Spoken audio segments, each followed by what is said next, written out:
ఇంకా రానా కొద్దిగా వస్తే బాగుంది సార్. ఒక్క నిమిషం సత్తే సార్, అందరూ నిలబడండి.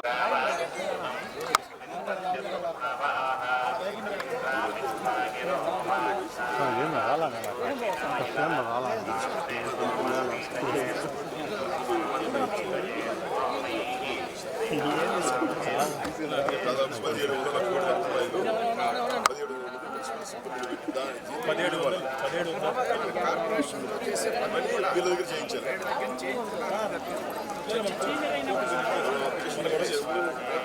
స్టే తెచ్చింది మాట్లాడుతున్నారు. మీరే ఆ కేసు పంపించండి. ధరమైంది మీకు చెప్పింది ఏదైతే చట్టసమ్మతం వేశారు. ఆడ చెప్తున్నారు మీకు రైట్ ఉంటే కరెక్ట్ అయితే మీకు ఆ కేసు తెచ్చారు. కోర్టు చదివేసారు. న్యాయమైతే చెప్పి చట్టబద్ధం అయితే చెప్పి తీసుకుంటే డబ్బులు వస్తాయి. ఖర్చు పెట్టించి పిచ్చి మాట.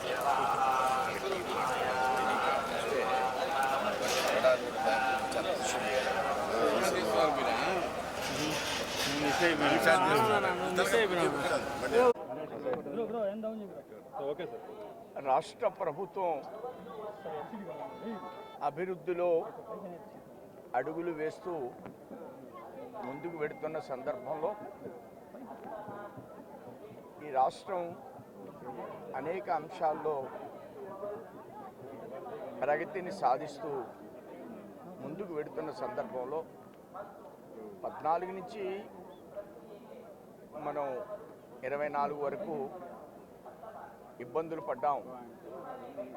ఇబ్బందులు తొలగి వెంకటేశ్వర స్వామి దయ మూలంగా అనేక రకాల కార్యక్రమాలు రాష్ట్రంలో జరుగుతున్నాయి.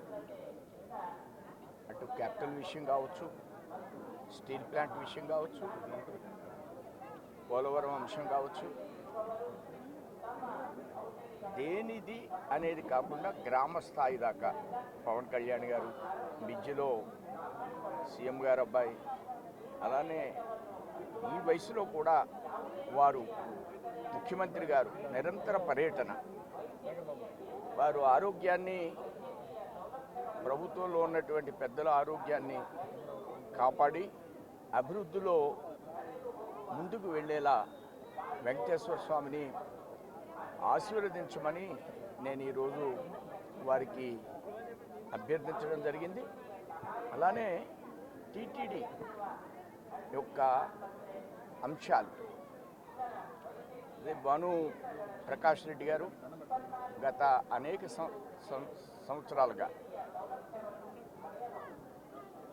ఈ యొక్క నిధులు టీటీడీకి సంబంధించిన 5,000 కోట్లు సుమారు బడ్జెట్.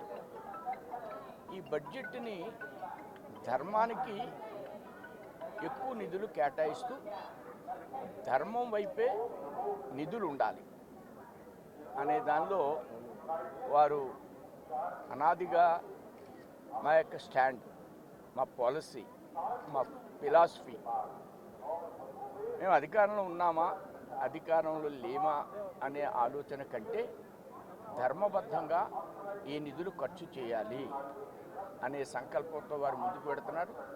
దీన్ని కొద్దిగా కోర్టు వైపున గతంలో కూడా చాలా సందర్భాల్లో కోర్టుకు వారు వెళ్ళడం, స్టేలు తీసుకొని రావడం, దీనిలో కూడా ప్రభుత్వం నిధులు ఖర్చు పెట్టడం కంటే ధర్మానికి, వెంకటేశ్వర స్వామి యొక్క నిధులు ధర్మానికి కేటాయించాలనేటువంటి ఆలోచన వారిది ఏదైతే ఉందో వెంకటేశ్వర స్వామి దీన్ని కూడా ఆశీర్వదించాలని నేను కోరుకుంటాను. ధన్యవాదాలు.